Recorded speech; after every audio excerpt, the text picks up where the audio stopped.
শত দুঃখ কষ্ট ভুলে পবিত্র রমজান মাসকে বরণে প্রস্তুত গাজাবাসী। ধ্বংসস্তূপকেই সাজানো হচ্ছে মনের মতো করে। কঠিন বাস্তবতার মধ্যেও বিভিন্ন রঙে রাঙানো হয়েছে প্রিয় উপত্যকা। শিশুদের মধ্যেও স্বস্তি লক্ষণীয়। রমজানেও ফিলিস্তিনিদের ওপর আগ্রাসনের প্রস্তুতি নিচ্ছে ইসরায়েলি দখলদার বাহিনী। ইসরায়েলি গণমাধ্যম চ্যানেল 12 জানায়, রমজানে অধিকৃত পশ্চিম তীর ও পূর্ব জেরুজালেমে ফিলিস্তিনিদের ওপর টিয়ার গ্যাস ছোড়ার জন্য ড্রোন মোতায়েনের প্রস্তুতি নেওয়া হচ্ছে। এরই মধ্যেই পশ্চিম তীরে বাড়ানো হয়েছে নিরাপত্তা বাহিনীর সদস্য সংখ্যা।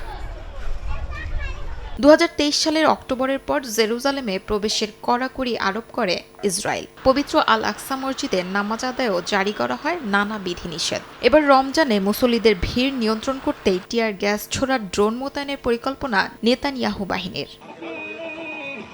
এদিকে মিশরের রাজধানী কায়রোর বাজারে রমজান মাস উপলক্ষে নিত্যপণ্যের দাম আকাশছোঁয়া। বিশেষ করে শুকনো ফলের দাম সবচেয়ে বেশি।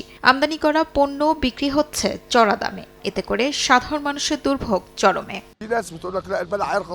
বিক্রি আগের বছরের তুলনায় কম। আমরা প্রতিটি জিনিসের জন্য 3টি ক্যাটাগরি নিয়ে এসেছি, দামি, মাঝারি এবং সস্তা। বিশেষ করে সব আমদানি পণ্যের দাম বেড়েছে। সবকিছুর দাম বেড়েছে, বিশেষ করে শুকনো ফলের। হেজেলনাটের দাম আকাশছোঁয়া, তাই চীনা বাদাম কিনবো।